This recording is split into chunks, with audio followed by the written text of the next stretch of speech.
El agua como tal juega un papel muy importante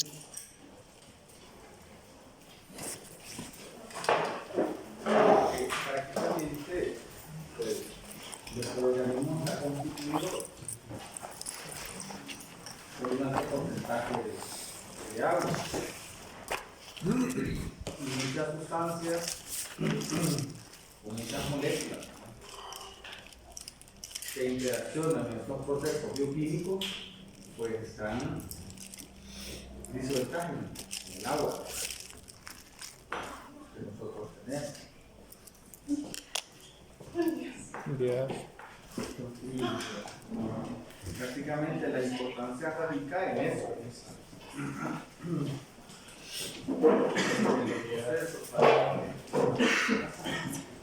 En que estos procesos bioquímicos, las interacciones entre estas macromoléculas se llevan a cabo en este medio.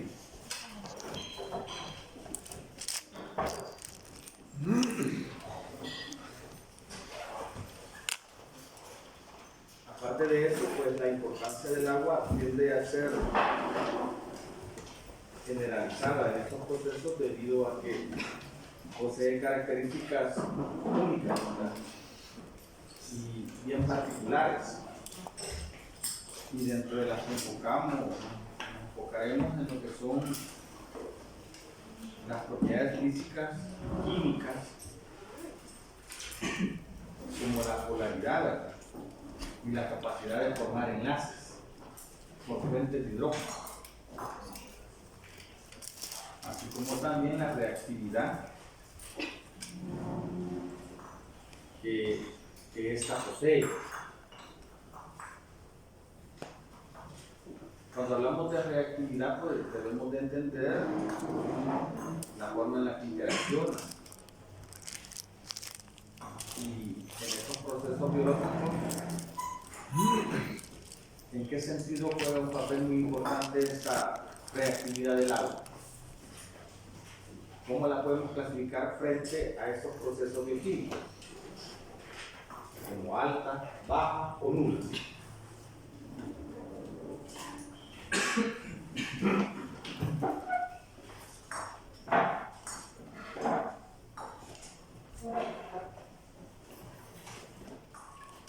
¿Cómo clasificamos el agua? Su reactividad en estos procesos bioquímicos, como alta, baja o nula. Alta. Alta. ¿Alguien más? Alta.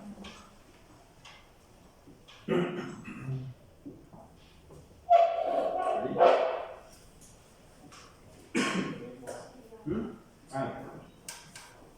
¿Tú? Con respecto a otros compuestos del bajo. Baja. ¿Alguien más? Josué. Yo digo que alto. Pues yo digo que nula.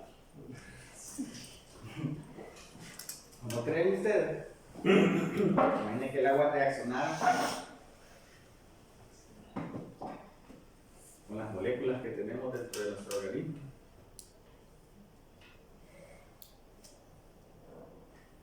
Nos disolvieron. Era un gran problema. Pero el 78% del cuerpo es agua, ¿no? Sí, pero imagínate que fuese prácticamente un recurso pues inagotable.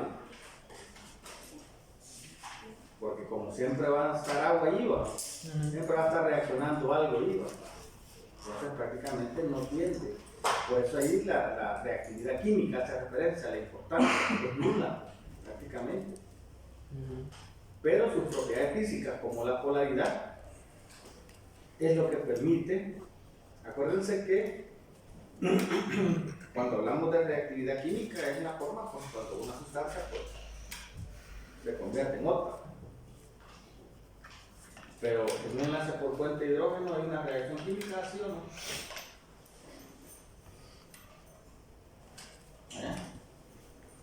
No va. Un fenómeno físico, una propiedad física, porque es tomando en cuenta, pues, prácticamente las atracciones electrostáticas que se generan por la formación del dipolo debido a la electronegatividad del oxígeno en la molécula del agua, que forma ese dipolo. Y en la particularidad, ¿verdad?, de esto.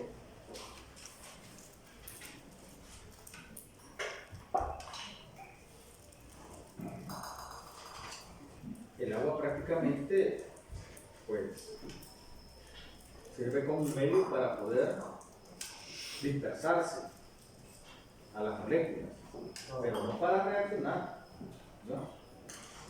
Por eso, por ahí sale la cuestión aquella de que el agua es un solvente universal.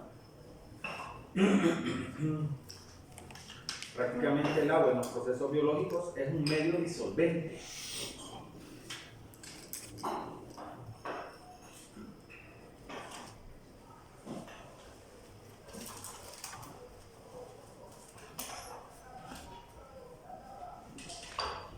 Por eso se hace o se lleva a cabo la descripción bioquímica, en la cual pues hacemos mención a que el agua en el medio intracelular y extracelular, o sea, dentro y fuera de la célula, es un solvente universal. Y prácticamente está relacionado directamente con aquellas moléculas con características hidrofílicas, ¿verdad?, con las hidrofóbicas no, ¿verdad? Si no, imagínense que es la misma cuestión que vimos allá en química orgánica, cuando hablábamos acerca o referente a las características de los hidrocarburos, de no poderse disolver en el agua, cuando pusimos el ejemplo de que si, por ejemplo, un barco con aceite o un hidrocarburo, ¿verdad?, sufre un accidente en el mar o en un lago, ¿qué pasaría con los seres vivos ahí si estos se tienden a solubilizarse? Se mueren. Entonces, de igual manera, nosotros no existiríamos los medios gorditos, por ahí va. Sería bonito, ¿no? En algún caso. Entonces, todas esas características asociadas al agua, pues, son de vital importancia, porque en el caso de la formación de puentes de hidrógeno, son las que le permiten a estas llevar a cabo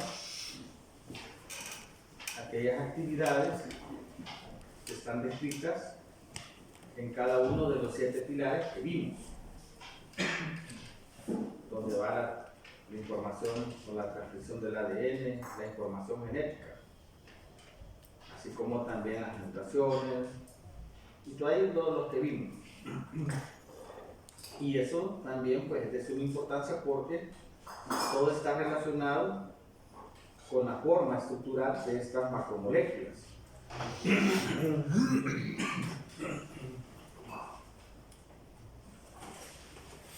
Y en las cuales podemos mencionar la conformación de sus grupos funcionales de los carbohidratos. ¿Cuál es? El grupo funcional de los carbohidratos. Hidroxilo. Sí, pero solamente hay 2 grupos que rigen a estos.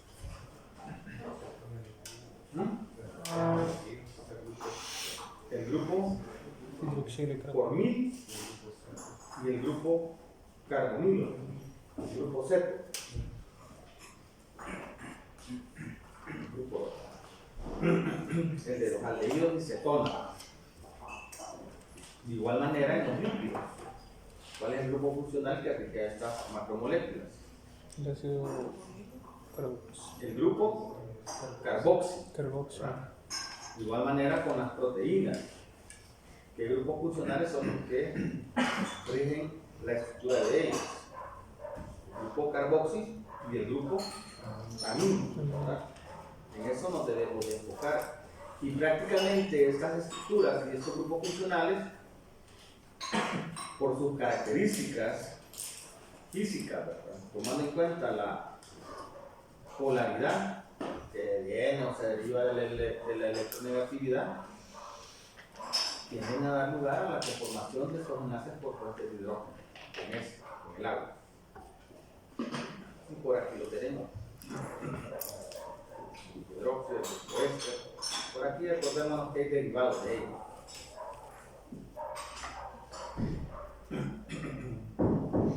Cada uno de estos, por aquí. Los tenemos aquí representados y que para ustedes son bastante conocidos. Ahora bien, esa es la importancia, digamos, generalizada de lo que es el agua en estos procesos bioquímicos, pero también juega un papel muy importante, como dijimos anteriormente, que sirve de medio de disolución de muchas sustancias, que son pues prácticamente vitales para el buen funcionamiento de un organismo. Y por eso hablamos acerca de los aspectos adicionales de los equilibrios ácido-base. ¿Quién se recuerda por ahí de eso?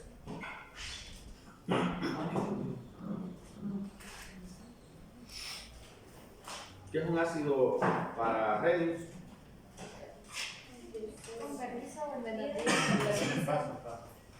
Cierren un poquito ahí, por favor.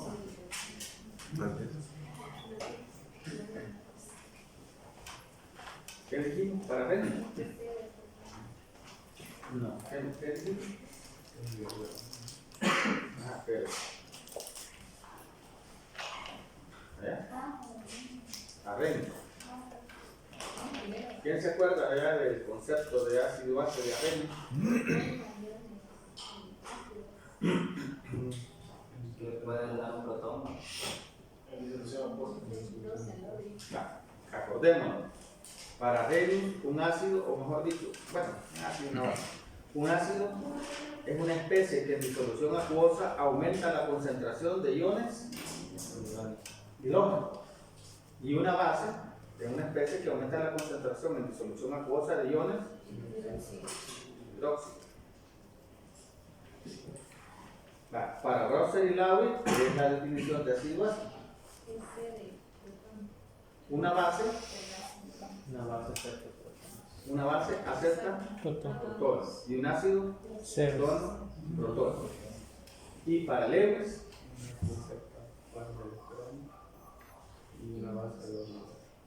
un ácido es una especie que acepta un par de electrones y una base es una especie que dona o transfiere un par de electrones, no un electrón ni electrones, sino que debemos decir exactamente un par, ¿verdad?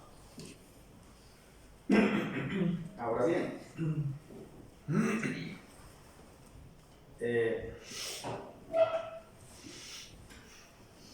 hemos visto de manera así, ¿verdad? O hemos escuchado en algunas ocasiones que muchas personas tienden a tener problemas cuando generan algún tipo de ansiedad. Yo no sé si ustedes, yo creo que tal vez no, ¿verdad? Porque ustedes están jóvenes, no tienen problemas, no sé, ¿verdad? Suponiendo, amorosos tal vez. Pero aparte de aquella manía que agarra de tomar algo, de beber algo, de comer algo, algunas personas con procesos de ansiedad bien marcados tienden a respirar de manera continua, rápida, ¿verdad? Ese tipo de situaciones también es una parte de la ansiedad, ¿verdad? Pero también a veces se deriva y hay problemas un poco más complicados como procesos antihipertensivos, etcétera, etcétera. Pero esa situación que se manifiesta, no sé si alguien ha visto a alguna persona por ahí con ese proceso. Y sufren de asma también tienen ese problema. Ajá. Situaciones. Gracias por falta de respiración, obstrucción. Y lo que sucede en esta situación es de que la gente estaba de respirar.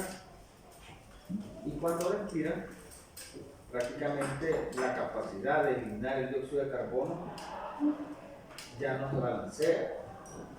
Estamos respirando oxígeno, que transforma en dióxido de carbono, pero no lo eliminamos al mismo tiempo. Entonces tiende a acumularse pues, en la sangre. Y eso, pues, ese fenómeno genera ciertos problemas que van desde simples hasta la muerte, ¿verdad? Complicado. Y ese tipo de situaciones, pues, lo podemos poner de manifiesto en lo siguiente.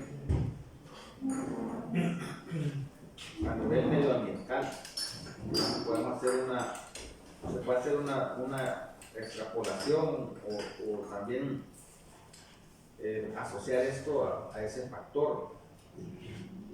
¿Por qué los incrementos de dióxido de carbono en la atmósfera son una amenaza para los ecosistemas acuáticos? Bien, este tipo de situaciones prácticamente está asociada con el incremento de pH de forma significativa en este tipo de ambiente, ¿verdad? Y que pueden ser asociados también con algunas disoluciones acuosas, ¿verdad? Si por ejemplo por aquí alguien agarra ahí una su cubeta de agua del chorro, podemos simular que es un lago. Le metemos piedras, le metemos cualquier cuestión, ahí plantitas y ya simulamos un ecosistema. Metamos un pescadito ahí en la pecera de las que tenemos allá en la casa, ¿verdad? ¿Quién tiene peceras? ¿Quién más? Yo tengo una pila con pez. Dejémosle caer ahí un vaso de jugo de limón. Ya sacamos. Ya preparado. Ya preparado. Ya me alteró, ya me, ¿cómo se llama? Ya tocó.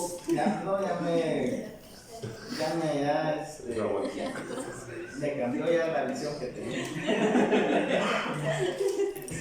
De igual manera, si agregamos una especie básica, como la lejía, y sabemos que la lejía mata ahí las larvas, porque le modificamos el medio ambiente a las larvas. Entonces, esas situaciones, pues, prácticamente las podemos ver reflejadas en esta situación.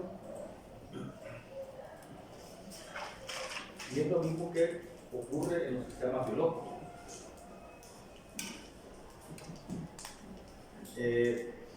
Sabemos que el dióxido de carbono es un gas de qué?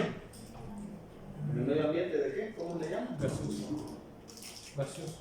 Sí, pero no. ¿Cómo le llamamos a esos gases que alteran el medio ambiente? ¿Cómo? Gases de efecto invernadero. Y por ahí pues debemos de saber más. Este dióxido de carbono atmosférico, ¿verdad?, que anda por ahí,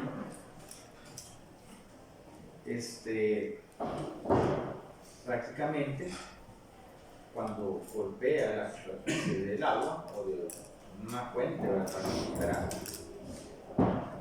por sus características físico-químicas, tiende a reaccionar con el agua mediante esta reacción química. Si ven, no es una reacción directa, sino que es una reacción reversible, de equilibrio. Entonces, se genera este ácido carbónico, que prácticamente es un ácido débil. Es un ácido débil y se disocia parcialmente. Entonces, eso genera el ion carbonato ácido y también genera iones hidrógeno. Y está ese juego. ¿Y cómo dice el principio de Le Chatelier? ¿Quién se recuerda? De que nada se crea ni se destruye, solo se transforma. El principio de Le Chatelier. Cuando hay una perturbación en un lado de la ecuación, pues siempre va a haber una contrarrestación cuando llegue al equilibrio. No, pero más, que alguien más que se recuerda.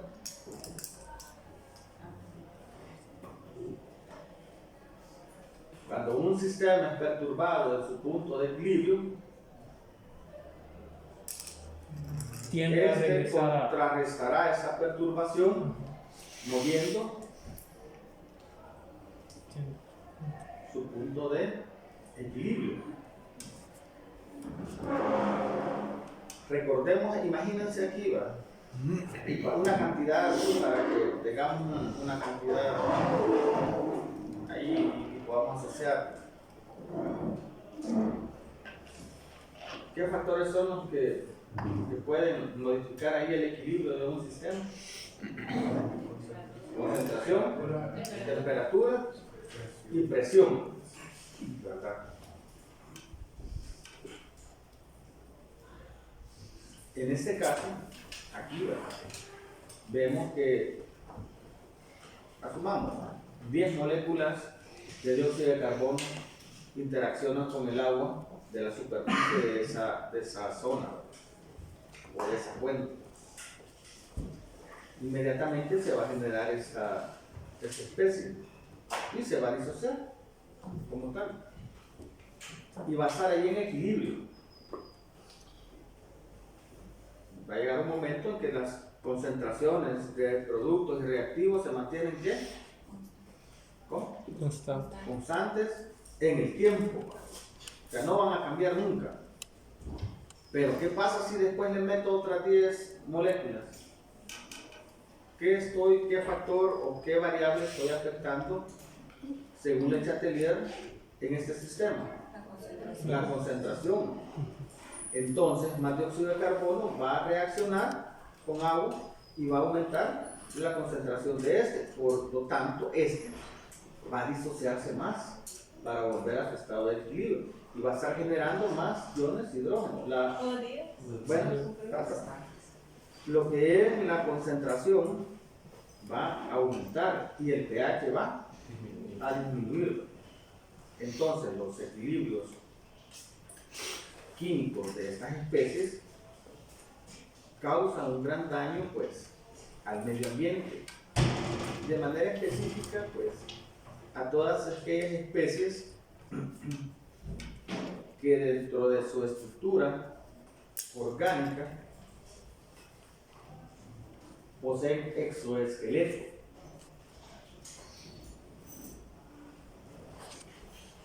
que prácticamente están conformados, ¿verdad?, por iones carbonato, ¿verdad? ¿Como cuáles? ¿Quiénes conocen Zapuapa? Zapuapa.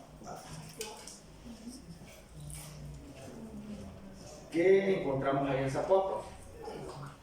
Peces, pero ¿qué más?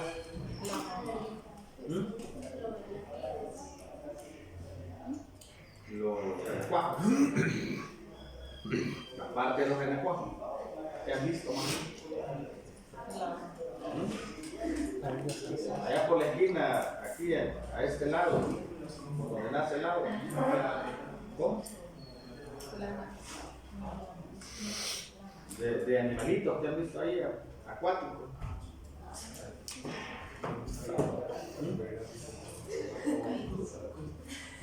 Aquellos que comen el guache, va. Los putes, va. En el agua hay también. En las piedras. Pero también, bueno, hoy no sé, ¿verdad? Pero en un tiempo había también cangrejos. No sé si. Bueno, cangrejos hay más adelante en la parte donde desemboca la piscina, en el pequeñito. Toda esa fauna está conformada por animalitos ahí que poseen exoesqueleto y que está hecho, ¿verdad? Por compuestos de calcio, carbonato de calcio. Y si ustedes han sido un poco observativos allí en los úteros, el catering, ha visto, cuando vamos allá al mercado encontramos butes bien bonitos, los caracolitos bien formados. ¿Ha observado usted alguna ocasión ahí en Zapuapa si hay diferencia entre los que hay allí y los que hay en el mercado? Sí, ¿Cuál es la diferencia? son más planos, Más planos, pero ¿qué otra cosa ha visto? son más pequeños. Más pequeños. Pero yo he visto un montón, yo he visto una diferencia a la cual debemos llegar. Sí. ¿Ya han visto eso? ¿Nunca los han agarrado? No sé, no sé. Siempre son Sí. en la coraza. Bueno, ven que están como Malgastados. no, como decimos, ¿verdad? Se ven que han comido. Sí, se ve gastado, la palabra gastado, más. Pero significa que prácticamente el pH de esa agua es bastante ácida y tiende a reaccionar con los exoesqueletos de él y por eso se lo va solubilizando. Ese mismo fenómeno ocurre en el mar con los corales. Los corales son animalitos, ¿verdad? No son piedras inertes, sino que son animalitos. Entonces esa variación de pH o esa disminución de pH alterada por los cambios atmosféricos producto de esos gases de efecto invernadero están haciendo que este tipo de fauna pues esté muriendo. Y de igual manera como se lleva a cabo esta reacción química allá en el mar o en el lago o en el río, así también se lleva a cabo en nuestra sangre. En nuestra sangre. En nuestra sangre. ¿Qué les mencionaba acerca de la homeostasis y equilibrio?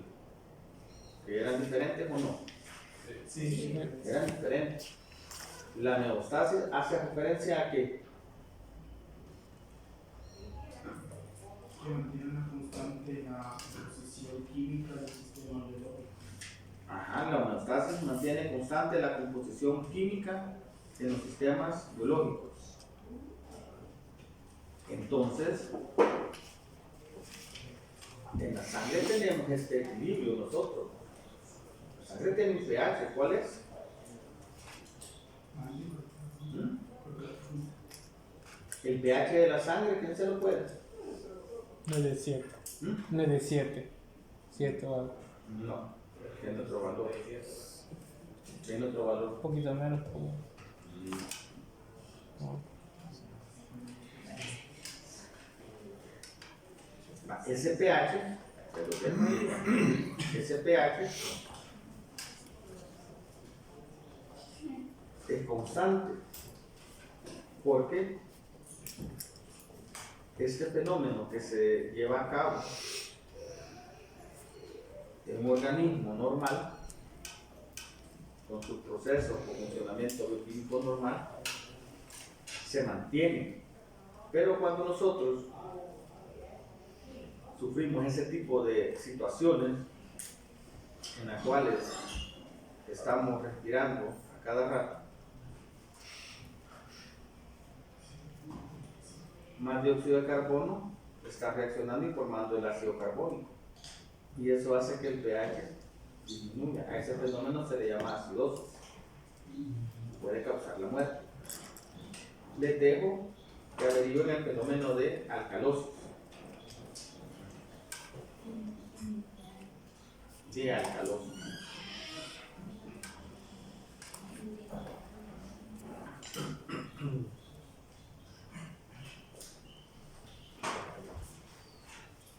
Entonces es algo alcalosis. Bien.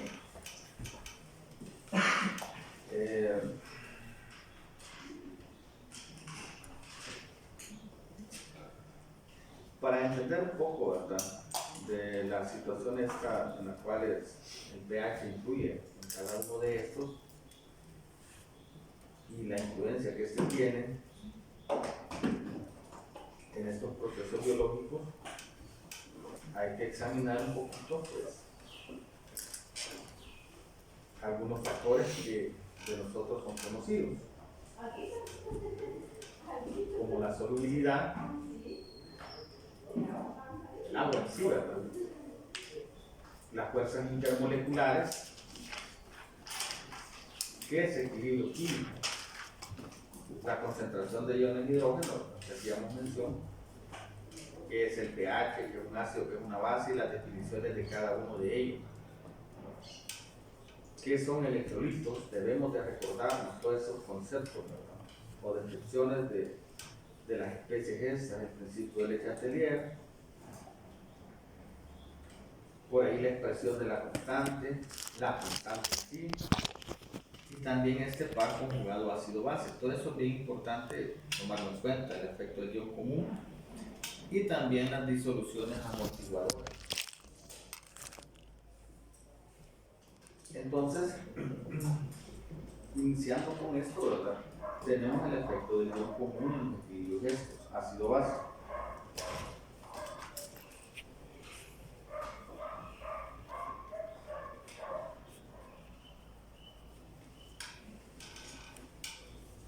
Todos recordémonos de que estos fenómenos están asociados a lo que es el principio de Letelier, ¿verdad? Cuando alteramos alguna de las variables que mencionaron anteriormente. Y en ese sentido, las soluciones de las cuales nosotros conocemos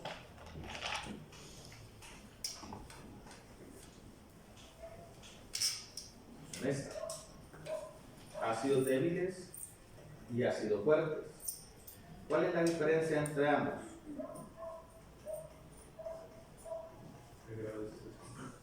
Ajá, pero ¿cómo podemos decirle directamente?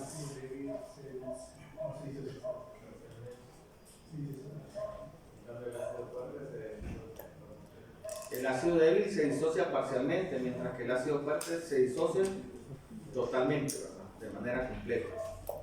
De igual manera, pues, hacemos referencia a las bases débiles y bases fuertes. También ácidos débiles y sus sales. Bases débiles y sus sales.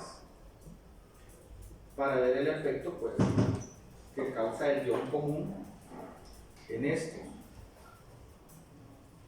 Por aquí tenemos este ejemplo del ácido acético, que es un ácido débil, y su disociación, ¿verdad? En iones hidrógeno y iones acetato. Cuando nosotros le agregamos una cantidad de ácido clorhídrico, que es un ácido fuerte, sabemos muy bien que pues, en disolución se va a descomponer completamente en estas dos especies, en ion hidrógeno y cloro. ¿Qué estoy afectando allí de las tres variables que nos dice Letelier? La concentración que estamos adicionando a ese sistema en común.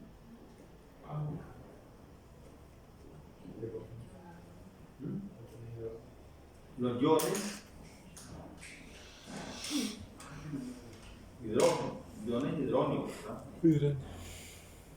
Iones hidróneo. Entonces, en ese momento,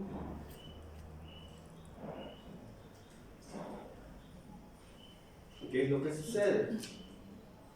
Que este ácido, mejor dicho, este ion añadido, va a reaccionar con más acetato para retornar a su punto de equilibrio.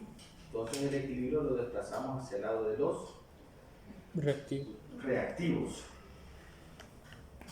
De los reactivos. Pero ¿para qué nos va a servir esto? Dicen ustedes. ¿O qué lo podemos ver? Ya lo vimos anteriormente, ahí en la cuestión del ácido carbónico, que alteramos la concentración de ellos. este tipo de fenómenos, de estas disoluciones acuosas, las podemos traslapar, ¿verdad? Mejor dicho, las podemos asociar con ciertos fenómenos que se generan en nuestro estómago, Todos sabemos muy bien que, pues, secretamos ácido clorhídrico como tal, ¿verdad? Pero ¿para qué nos sirve el ácido clorhídrico? ¿Qué hemos aprendido, qué hemos oído o qué nos han enseñado hasta ahora? Y al menos dentro de nuestro organismo sirve para sintetizar los alimentos que consumimos. No estoy seguro. Sintetizar, ¿no? Separar. Ajá. Disolver. ¿Ah? Degradar. Para degradar, ¿qué más? Disolver o separar. Separar, ¿qué más es? Algo más que mencionen algo. Digerir. Para decolorar va la bebida coloreada que tomamos. Porque si nos tomamos una Coca-Cola, no, ¿verdad? El color de las heces y de los orines no es como tal, ¿va? Ni como la fresa, ni como la uva. Sí. Sin miedo. Ay, ahí quieren hacer la prueba de orina. Sí, ¿verdad? Se sonrojan cuando hablamos de eso. Sí, bueno, sí, hay que prepararlo. Alguien que ponga la olla, la cocina. Es como lo que se mata Bien, vean, este tipo de fenómenos, de estas disoluciones acuosas, son bien importantes porque a nivel bioquímico, ¿verdad? Tienen una alta importancia cuando nosotros ingerimos algún tipo de sustancia química y de manera específica de medicamento, algún medicamento.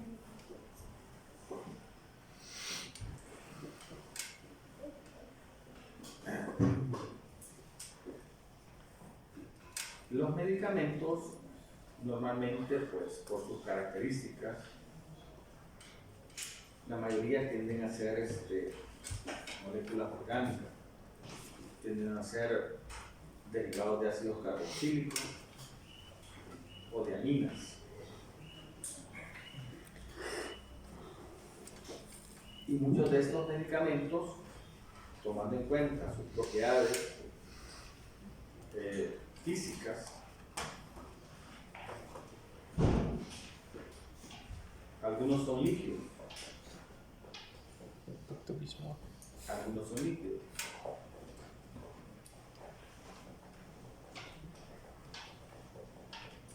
Tienes ahí, ¿cómo es el acetato de sodio que hay ahí en el laboratorio? ¿Es líquido o sólido? Creo que está una parte de que es sólido. Sólido, ¿no? Pero el ácido acético, líquido. Sí. Entonces muchos principios activos que están dentro de los medicamentos, como por ejemplo una tableta, el ácido acético no lo podemos incorporar como tal a la tableta esta, por sus características. Entonces lo convertimos como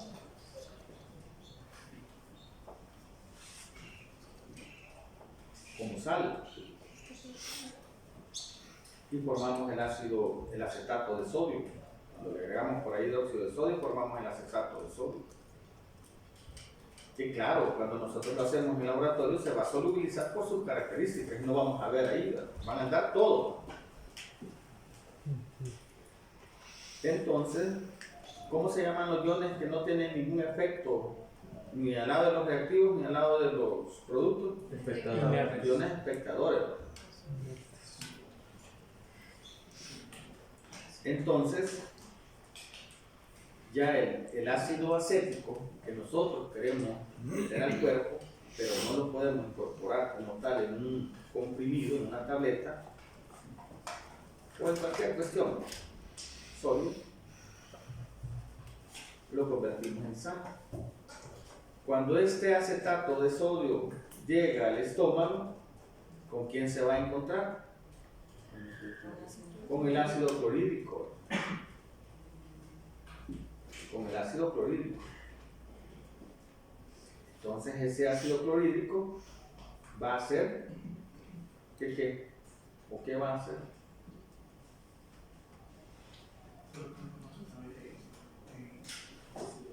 Reacción igual al ácido acético. Que se vuelva a transformar en ácido acético como tal en el organismo. Entonces esos son los efectos que podemos ver por aquí.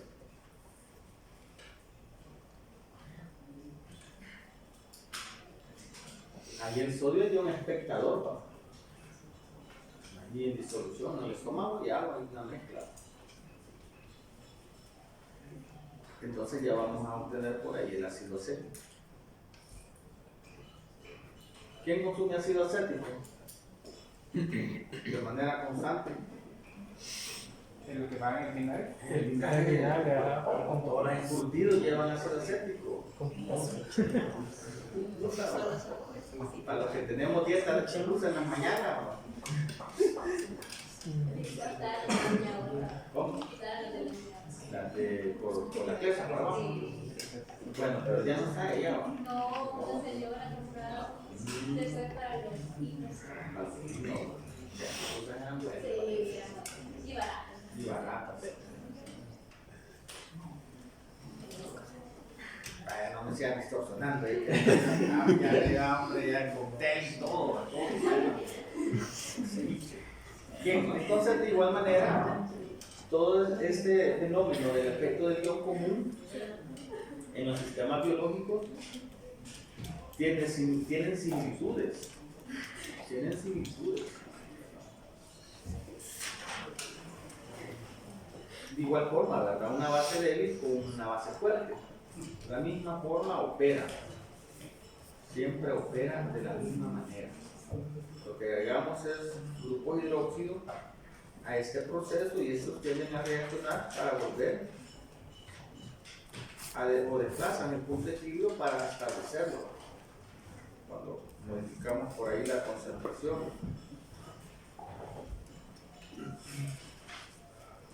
Aquí en esta parte pues hay ejercicios y todo, pero esto lo vamos a dejar a criterio de ustedes, ¿verdad? Para que se recuerden un poquito, hacer la tabla contable, ¿verdad?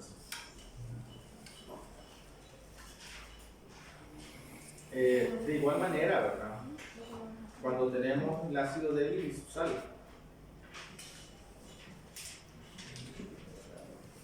aquí tenemos el acetato de sodio. Aquí es lo contrario a lo que les estaba mencionando de los medicamentos. Aquí es un ejemplo, pero viene asociado también el mismo fenómeno.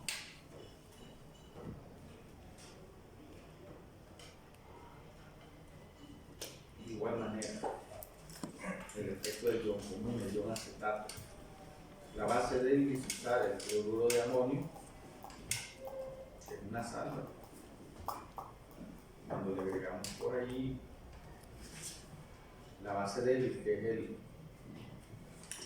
por ahí hidróxido de amonio o amoníaco, disolución acuosa es el hidróxido de amonio. Lo mismo, el mismo fenómeno. ¿Te recuerdan todavía de esos cálculos, no?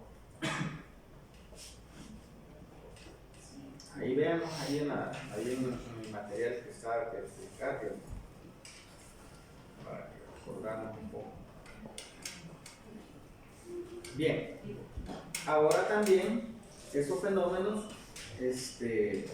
prácticamente, en el caso de los organismos, pues los fluidos como la sangre, en ellos tienen un sistema amortiguador,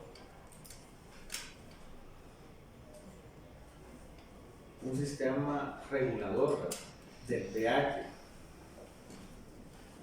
para poder mantener la homeostasis, o sea, la composición química inalterable de estos sistemas, tanto fuera de la célula como dentro de la célula. Y por aquí pues viene una descripción ya un poco más detallada, ¿verdad?, de ello, en la cual pues prácticamente hacemos referencia a lo que es un ácido débil y su base conjugada, a una base débil, ¿verdad?, y su ácido conjugado como tal, y vienen los sistemas de equilibrio.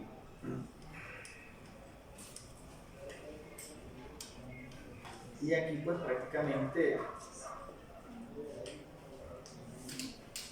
vamos a hacer mención de manera general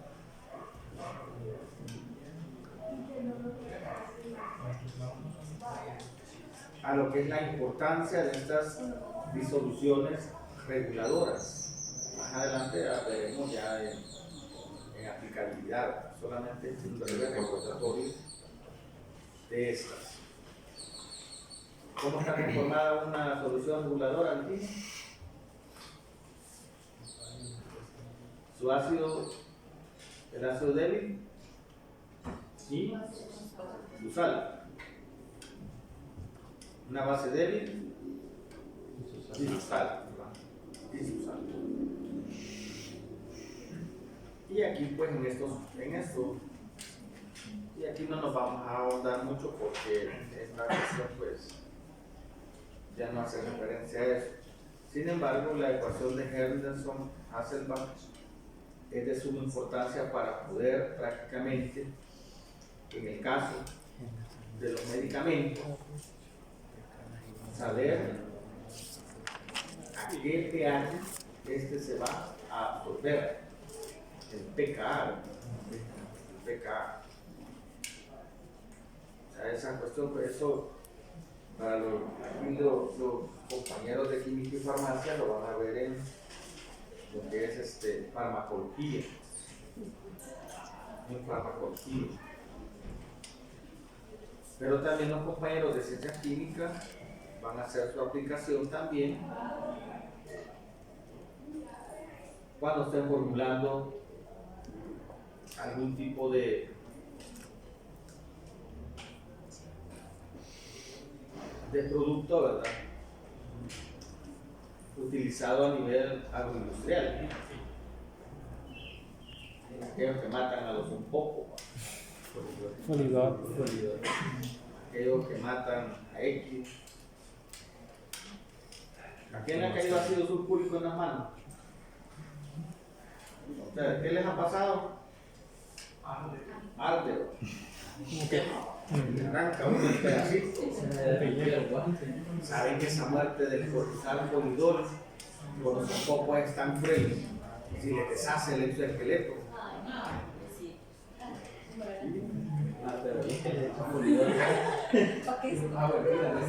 La muerte es mero.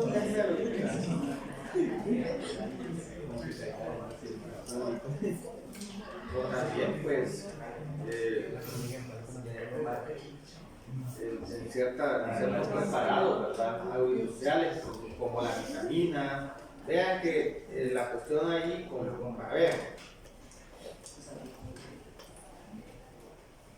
cuando yo estuve trabajando en el laboratorio en el área de producción, yo llegué y solamente empezamos a fabricar sueros orales y sueros parenterales.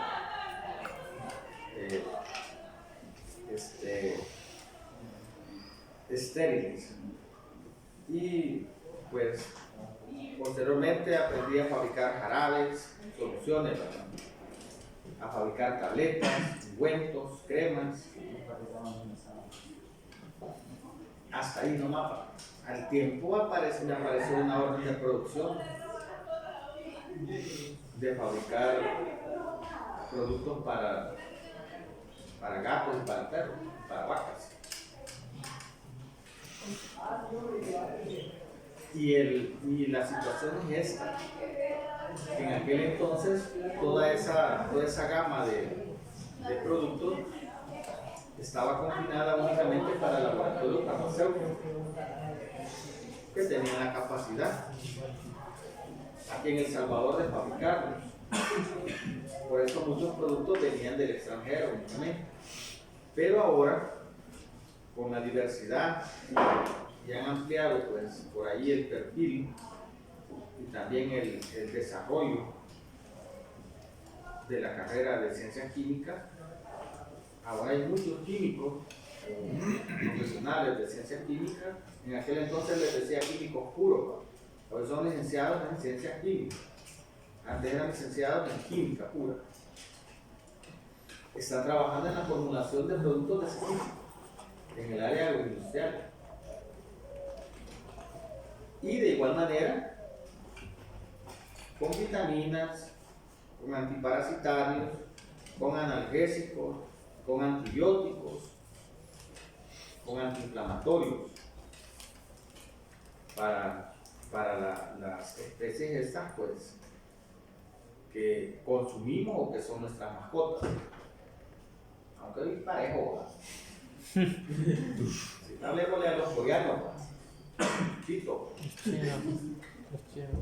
Bien, entonces todo eso tiene una relación muy importante, la ecuación de Henderson-Hasselbalch, para poder formular.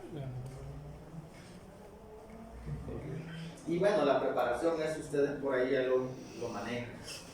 Y si no, pues hay que dar un breve recordatorio para poder por ahí más adelante tomarlos en cuenta.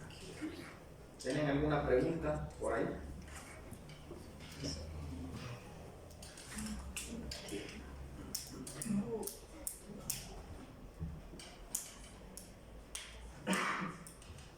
Bien.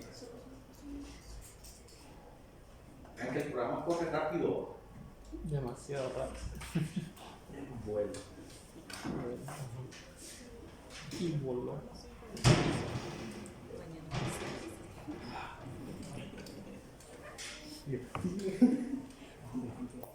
Y en efecto, ya pasó.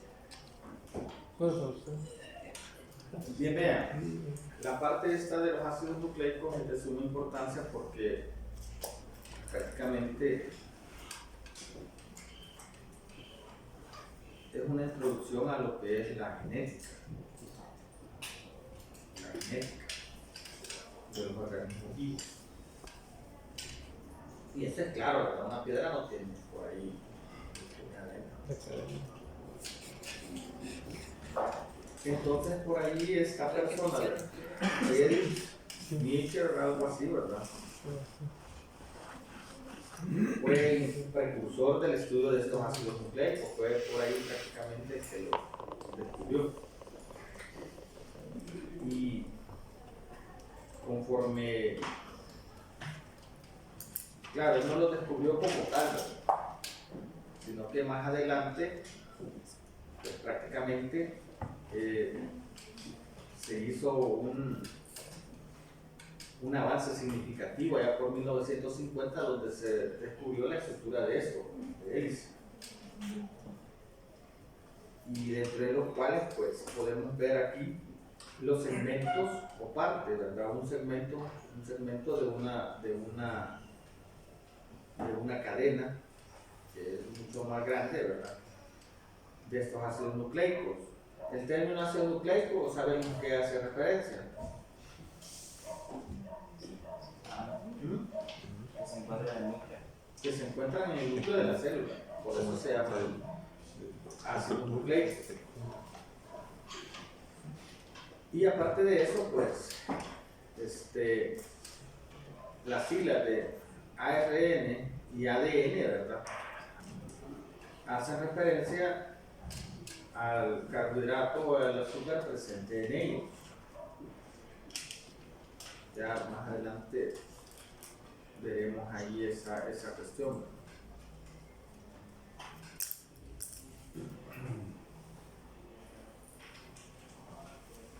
Estos ácidos nucleicos son estructuras tan simples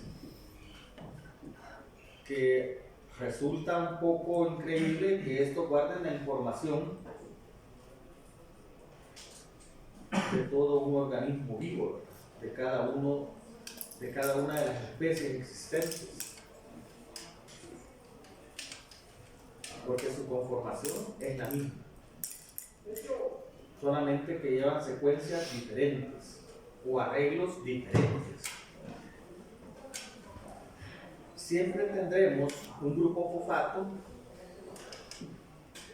un azúcar y una base nitrogenada como tal.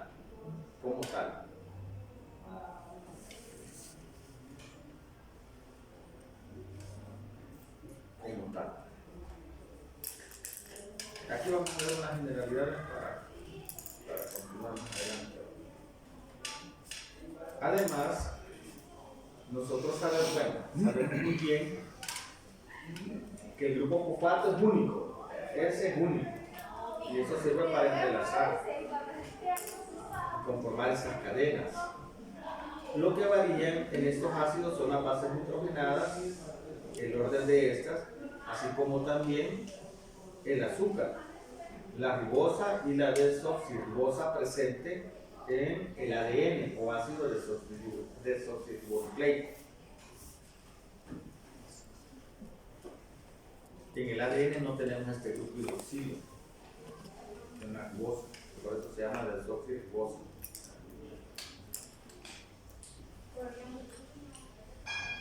Aparte de eso, es de suma importancia tomar en cuenta que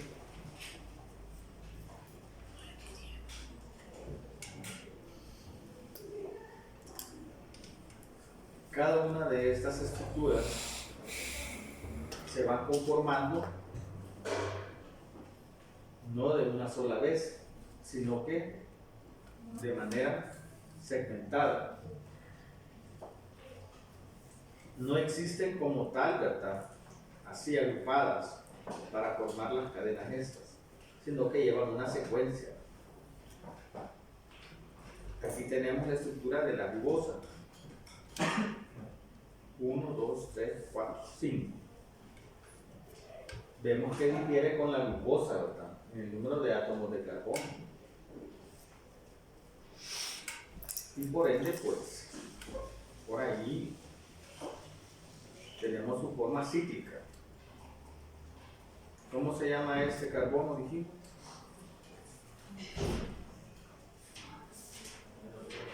¿El? Anomérico. ¿Qué tipo de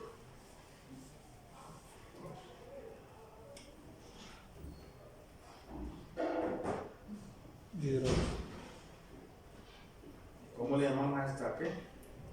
Geometría o conformación Cíclica.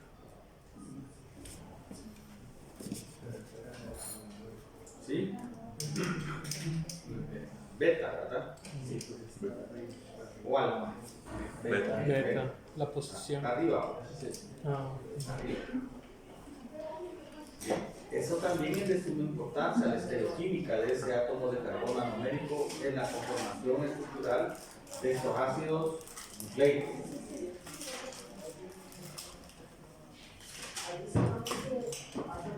Y este, pues, prácticamente a este enlace que tenemos aquí entre el nitrógeno y este carbono anomérico, ¿cómo se llama? Glicosídico.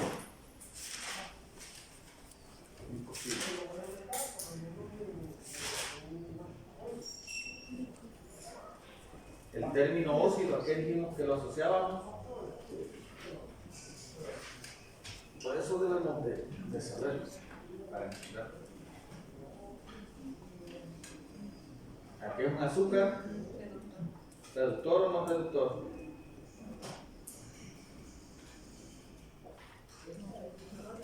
Siempre acordémonos por ahí de la sacarosa, ¿va? Que la sacarosa tiene el término osa, porque no es reductora, pero el término osa, ¿qué pasa? Es para reductores.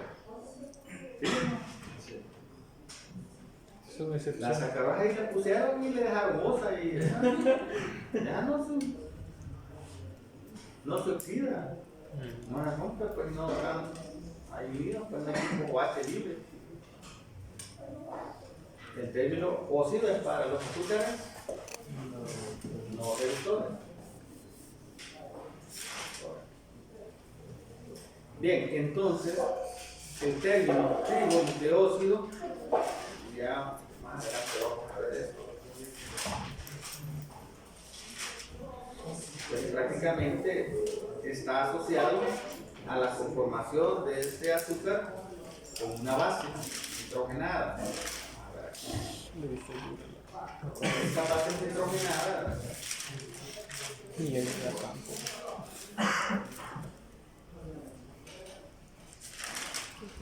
Uracilo. aquí es donde yo les pido que nos auxiliemos. Es un poco más fácil verlo.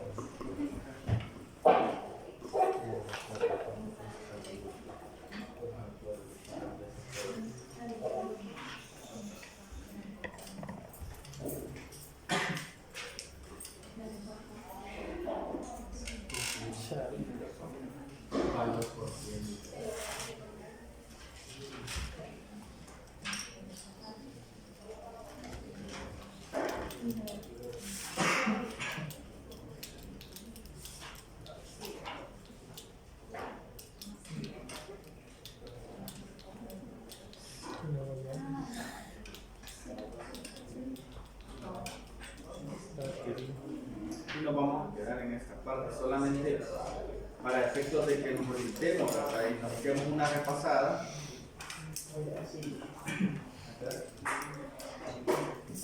En la parte esta de los carbohidratos.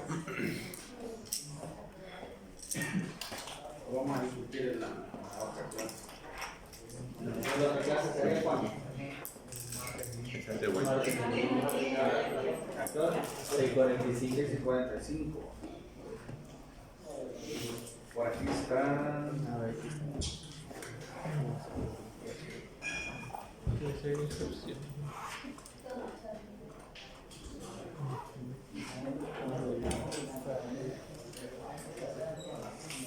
Del barco. De lo que me acuerdo yo,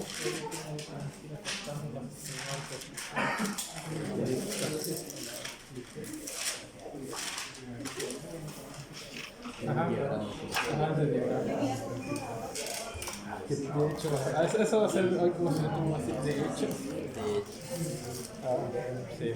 De hecho, Solo que yo tenía como dos cosas. Bien, vean. Una u otra. Para ir de referencia, ¿verdad? Para que hagamos un breve repaso de esto. Vean, aquí en esta parte, pues, hay un montón de estructuras. Como esta, la que acabamos de ver. Pero hay algo bien importante. No las vamos a aprender, ¿verdad? A memorizarlas, sino que lo que a mí me interesa es que las sepan aplicar. Que sepan la diferencia de cada una de las bases nitrogenadas y cómo estas pues prácticamente tienden a interaccionar con el azúcar respectivo para ir conformando una cadena.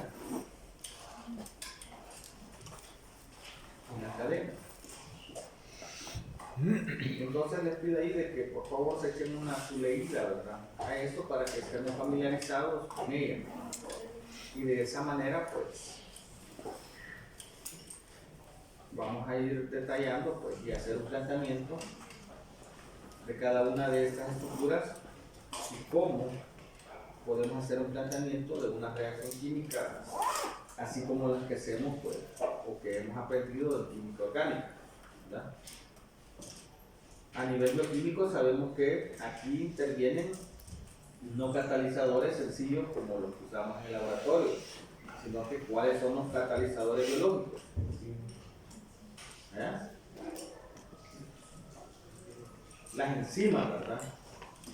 Entonces por ahí vamos a ir bien. Les digo esto porque más adelante vamos a ver cómo conformamos una cadena de polisacáridos, cómo la armamos, cómo la desarmamos, cómo armamos una proteína y cómo la podemos desarmar mediante los procesos de digestión y de biosíntesis. Y para eso, pues, las reacciones son bien sencillas, las que aprendimos en el laboratorio, que es el enlace amida y el de los carbohidratos, ¿cuál es? El enlace glicosídico, ¿verdad? El enlace glicosídico. Bien, nos quedamos ahí. Continuamos la semana.